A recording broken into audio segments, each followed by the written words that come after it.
The best communication is architected for understanding. My name is Matt Abrahams, and I teach strategic communication at Stanford Graduate School of Business. Welcome to Think Fast, Talk Smart, the podcast. Today, I am really excited to speak with Astro Teller. Astro is a computer scientist, entrepreneur, and inventor. He serves as Captain of Moonshots at X, Alphabet's Moonshot Factory, where he oversees audacious, high-impact technology projects. He has written 2 novels and the nonfiction book Sacred Cows, The Truth About Divorce and Marriage, that he co-wrote with his wife. He is also a new podcaster, hosting the really fun and insightful The Moonshot Podcast. Well, Astro, I am super excited to be chatting with you. I've been excited ever since we arranged this. Thank you for being here. Thanks for having me. Excellent. Shall we get started? Yeah, let's do it. Okay. To begin, I'd love for you to define for our audience what you mean by a moonshot. Sure. So we think of this as the blueprint for moonshots, at least at X. Yeah. And in order for us to have something that counts as a moonshot, it has to have 3 components. 1, there has to be a huge problem with the world that you can name and you want to solve. Number 2, there has to be some kind of radical proposed solution that, however unlikely it is you could make that thing, this is like a science fiction sounding product or service. We could agree ahead of time, if you could make it, it would resolve that huge problem with the world.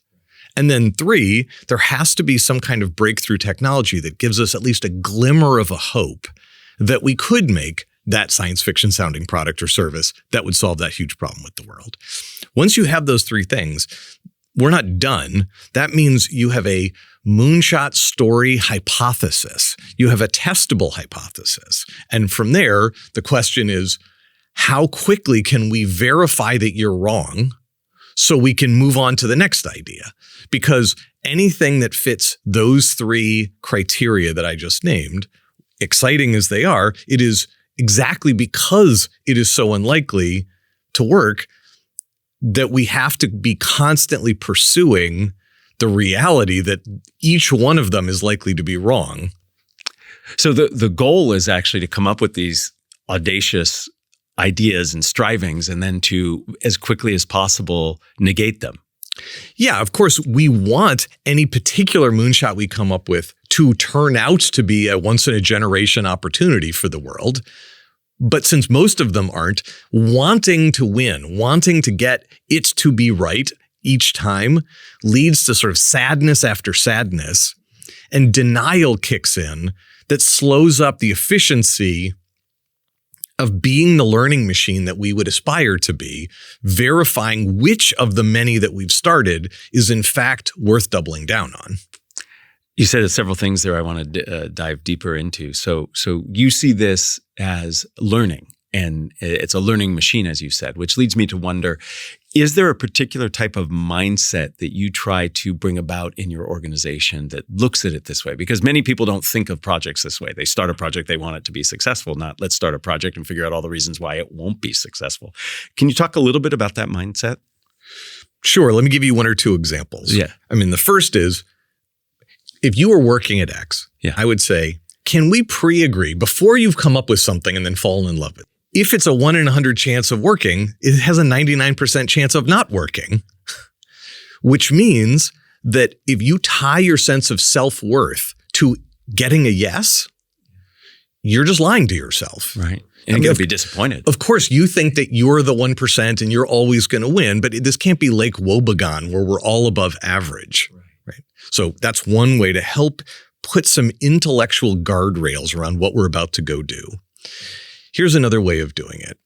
Think of the last really hard thing that you and a team did. Mm-hmm. I'd ask each of your listeners to think about that. Yeah. Now imagine you lose all of the hardware, all of the software, anything except what's in your and your team's heads. Mm-hmm. How long, once you've succeeded, would it take for you to go back and rebuild the solution, having already verified what it is? Right. Most people say somewhere between 5 and 20% of the time that it took. Right.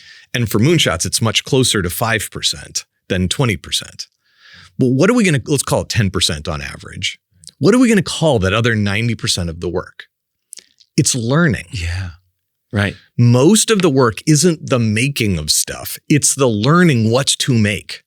And the more you're shooting over the horizon, which is what a moonshot is, the more of the journey is exploration, not the settling that happens afterwards. So if you agree conceptually, intellectually, that we're on a learning journey, right, then scary as it is to be wrong, we need to focus on the moments where we learn something. And when do you learn something? You learn something when you have a model about the world, and then in some way you get some data that tells you you're wrong.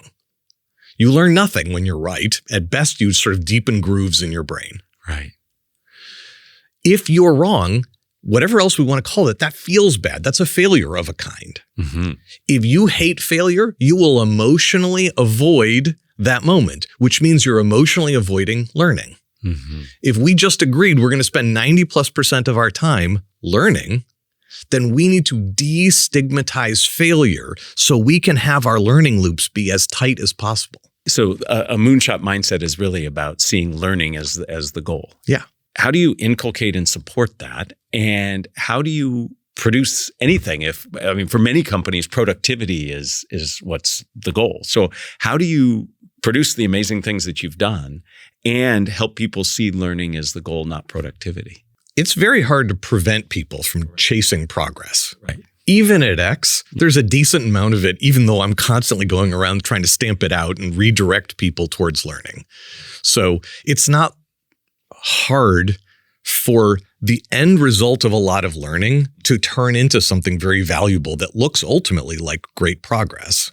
During the journey, the thing that is hardest to fight is you feel, especially once you've done some learning and you found something that works, it's so hard for you as an Xer, right, not to feel like, I found it, I'm right. Now just let me build it and then I'll give it to the world and we're going to be great. Right.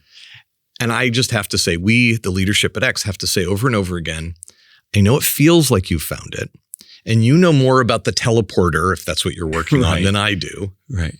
But I'm telling you from induction, having watched this hundreds of times now, you're not correct yet. Okay. Yeah.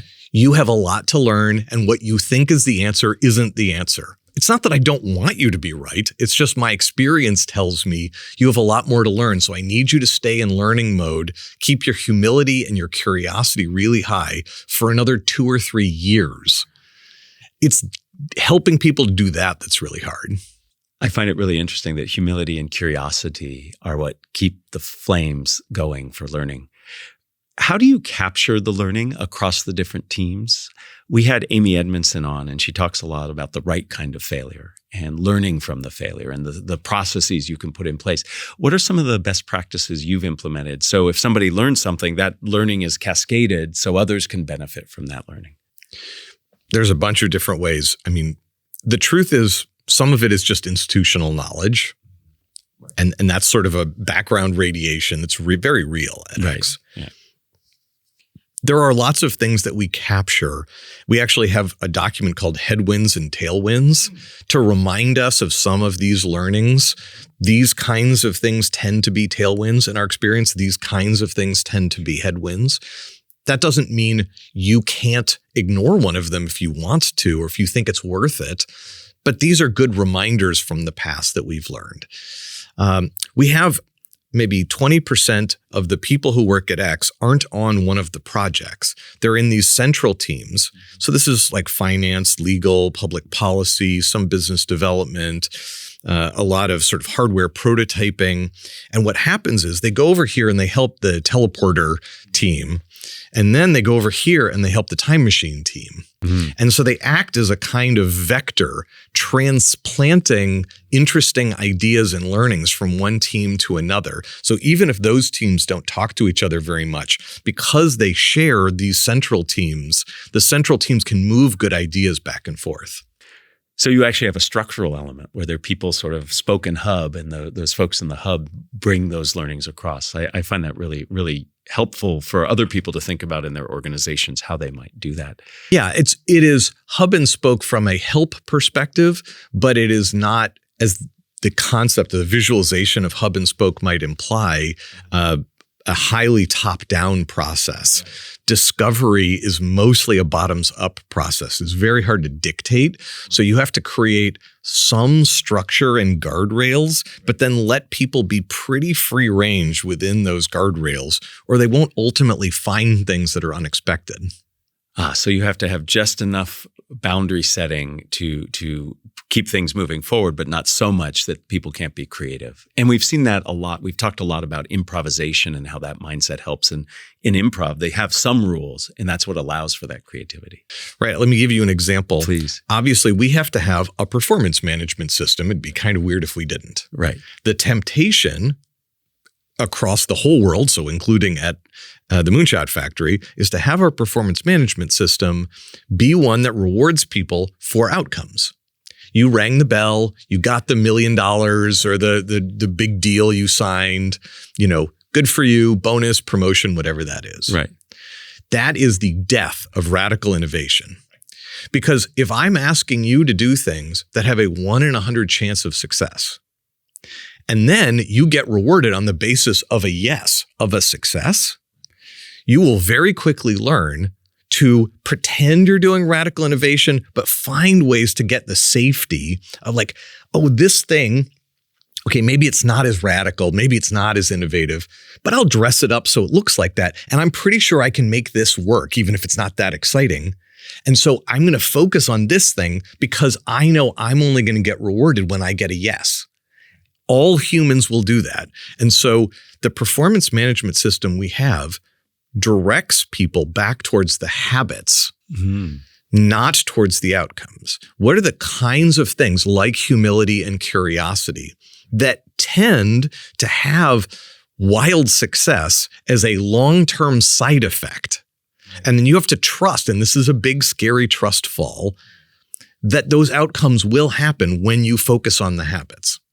And you have good evidence that that will happen. It does. It's harder from a management point of view to measure those kind of things versus, did you ring the bell or not? That's a very binary, easy thing to do. So you have to have more flexibility and openness as managers, I guess, as well.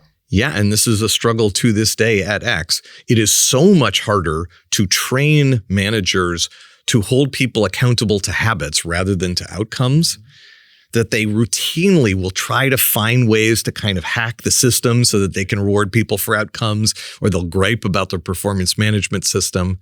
I get it. And that's an example where we're trying to create some guardrails, let them use some creativity within those guardrails, but also make sure that they're pointed, in this case, towards the habits rather than the outcomes. I really like this idea of rewarding people for habits, not for outcomes. I want to take a step back. We haven't actually heard from you an example or two of what you guys have created. Can you share one moonshot that was successful and maybe one that wasn't successful so we can have an appreciation of the different types of things you work on? Let me give a few examples. Google Brain, which is one of the places that caused the explosion of industrialized machine learning that is now the sort of hot topic in the world. That came from X. That's an example. The self-driving cars, now called Waymo, those came from X. Wing, the drones for package delivery, which are actually doing almost as well as Waymo, but people haven't caught on that it's going to be as big a deal. That came from X. And I will give some more examples, but let me use Waymo as an example. Sure. So this is now 15 years ago. Huge problem with the world. More than 1 million people a year die in car accidents in the world because of human error.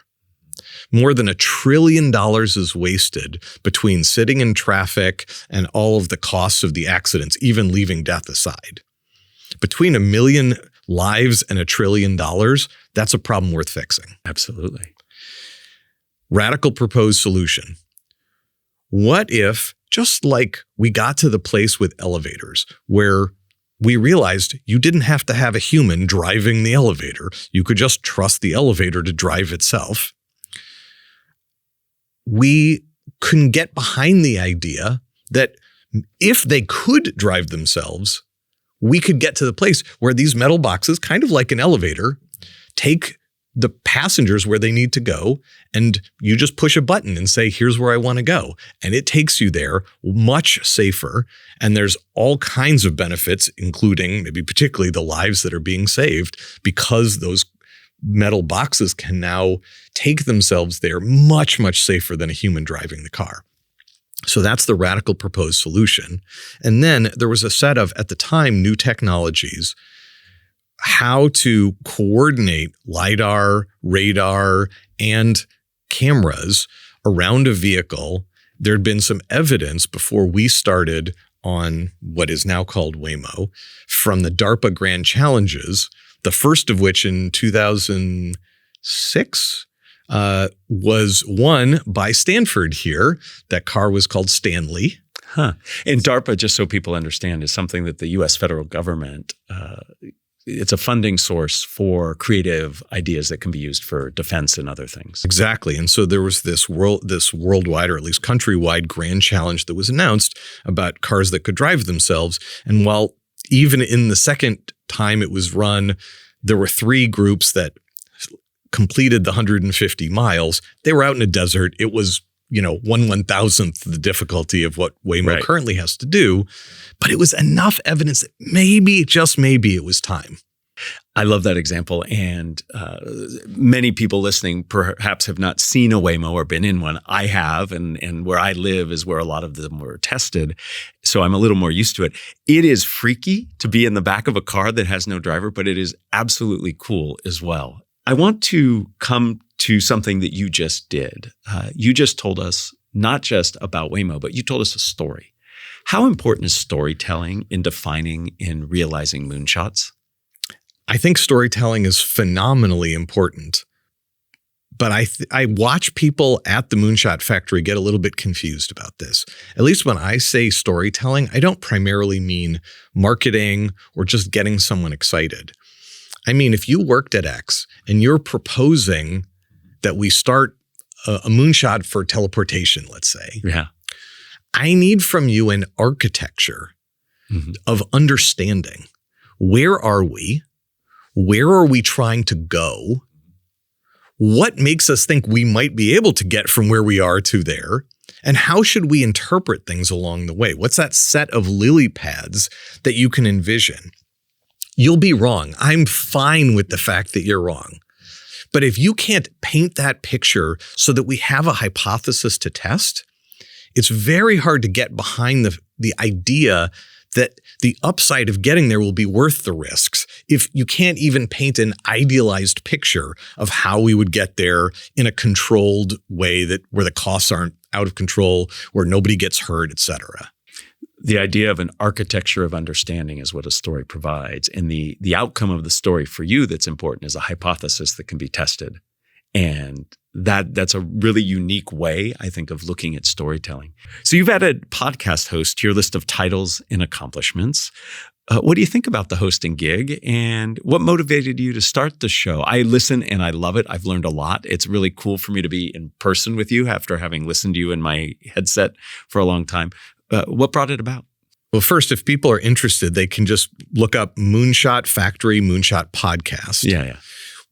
We were turning 15 years old, and at least one of the things was we're trying to get a little bit less secret, and we wanted to start exposing some of how we work and what we've done, what we've learned, partly because we want to empower other people to take their own moonshots, and giving them that learning opportunity hopefully gives them a boost.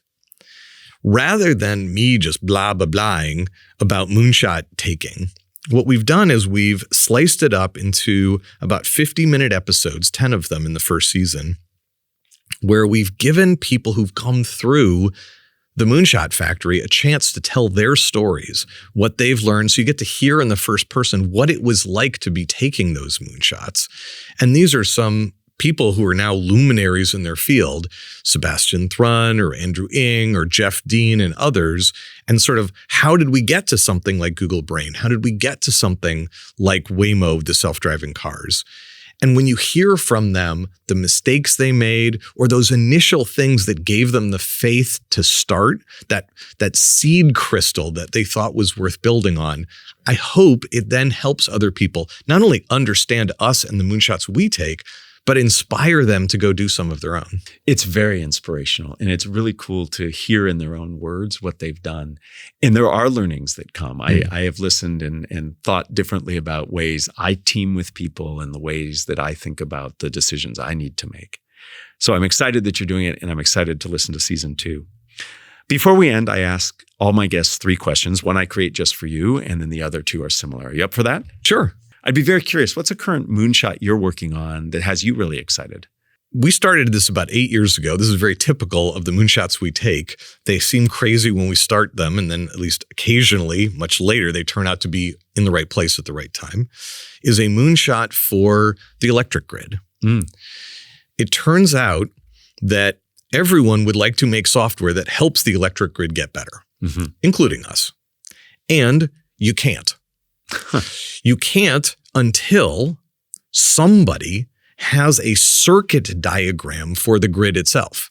If you don't have a digital twin for the grid, where every wire is, where every inverter is, where every transformer is, no software on top of that will help you manage what you have or plan for the future or optimize it in real time. And so what our team, Tapestry, did over the last 7 years was build out the tools for taking in a wide variety of data, including the very noisy and imperfect data that grid operators have about their own grid because they don't have a map of their own grid. And then using lots of different sources, street view cars, drone data, satellite data, lots of different inputs, we can then use induction and deduction to kind of do the detective work and back out the exact grid that a particular grid operator has. And then we can help them manage the grid they have, plan for the future of their grid, and optimize their grid in real time.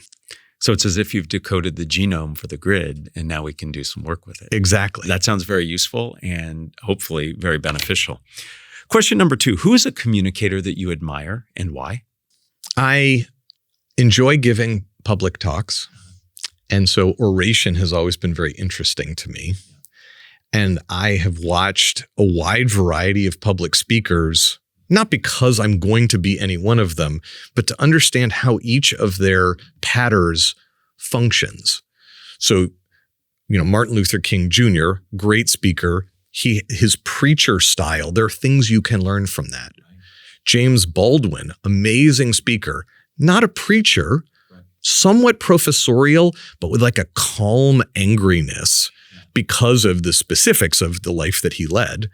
Barack Obama, very professorial. My grandfather, Edward Teller, actually was another great public speaker, and I learned a lot from watching each of these people. Yeah, they each bring a really interesting approach that you can then synthesize. And by the way, your TED Talk is one that everybody should listen to because you deliver it very well, and it's very exciting to learn from. Thank you. Final question. What are the first 3 ingredients that go into a successful communication recipe? I personally don't love the start with a personal story. I would encourage people to get real, as in honest, get specific, and you can be human. So when we tell a story, like in our podcast, we use visuals from the field, from the actual people who were doing it. We explain what we were trying to do and how where we actually ended up wasn't that getting real. Right. We show people how we harvest value even from being wrong and can have fun in the process of learning.